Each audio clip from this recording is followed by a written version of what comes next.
भारत व चाइना के सैनिकों के बीच गलवान घाटी में 15 एवं 16 जून 2020 की रात को झड़प हुई, जिसमें कर्नल संतोष बाबू समेत भारत के 20 जवान शहीद हुए एवं चाइना के भी 43 सैनिक मारे गए एवं घायल हुए, जिन्हें उनके हेलीकॉप्टर लगातार उड़ान भरकर अपने देश में पहुंचा रहे थे। द्राज करेगा बहुत से पर्दाफाश।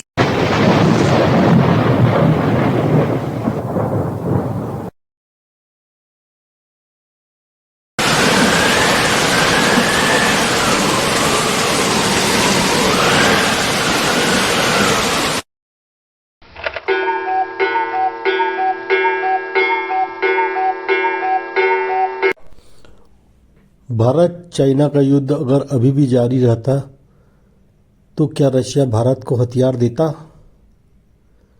क्या वह धर्म संकट में नहीं पड़ता?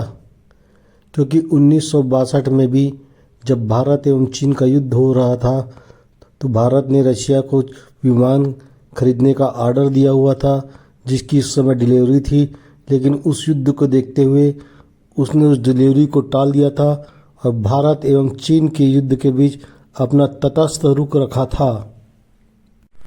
इस परिस्थिति में भारत की युद्ध में क्या स्थिति होती, क्योंकि भारत के पास तो 70% से ज़्यादा रशिया के दिए गए हथियार है एवं युद्ध की स्थिति में उसमें बहुत से पार्ट्स की ज़रूरत होती है, जिसकी सप्लाई अगर रशिया नहीं करता तो वह भी युद्ध में बेकार हो जाते।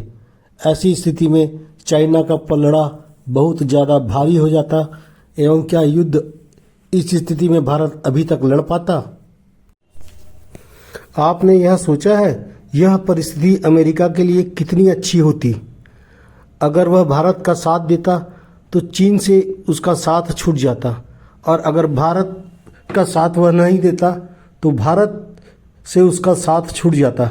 आज की डेट में जो भारत एवं चीन रशिया से तेल खरीदकर यूक्रेन युद्ध में उसकी मदद कर रहे हैं, यह स्थिति तो कदापि ना होती।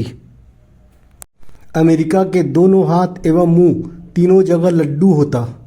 एक तरफ इजराइल ईरान एवं उसके बाकी दुश्मनों को निपटा रहा होता, यूक्रेन रशिया को निपटा रहा होता एवं भारत चाइना से निपटा रहा था, और अमेरिका का एक भी सैनिक बिना मरे उसके 3 बड़े दुश्मन युद्ध में फंसे होते, और युद्ध में फंसे होने के बाद जब वो कमज़ोर हो जाते तो अमेरिका जिस तरह चाहता उस तरह उनसे साथ व्यवहार करता एवं युद्ध करता एवं आसानी से बाजी जीत जाता।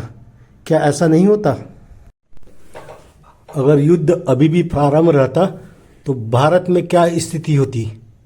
भारत की आर्थिक स्थिति अभी तक डवाडोल हो चुकी रहती। लाखों भारतीय सैनिक एवं जनता मर चुकी होती, आर्थिक कंगाली के रास्ते पर होते, करोड़ों नए गरीब पैदा हो जाते, भूखमरी की स्थिति पैदा हो जाती, एवं पता नहीं जैसा अमेरिका एवं नाटो ने रूस के साथ युद्ध में यूक्रेन का साथ दिया है, हमारा देते या नहीं देते। हमारा एक और दोस्त इजराइल एक और वार में फंसा हुआ है, वहाँ से भी मदद की ऐसी परिस्थिति में कोई उम्मीद नहीं होती। रशिया भी हमारा साथ नहीं देता, हम अपने बुलबुते पर लड़ने के लिए मजबूर रहते। लेकिन इतना तो तय है कि हमारी सेना भी चाइना के छक्के छुड़ा देती, एवं यह भी हो सकता है कि हम चाइना पर भारी पड़ते इस युद्ध में। लेकिन चाइना की स्थिति भी बहुत अच्छी नहीं होती, अभी चाइना का भी हाल बुरा हो गया होता।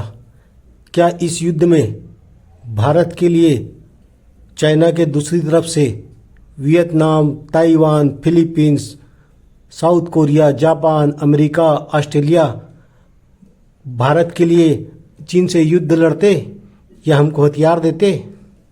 मुझे तो ऐसा बिल्कुल नहीं लगता। जैसा कि यूक्रेन में हो रहा है कि वह मुंह से तो बोल रहे हैं और साथ देने की पूरी बात कर रहे हैं, लेकिन हथियार के अलावा वो भी बंदिश के साथ, ताकि रशिया को कंट्रोल में रखा जा सके।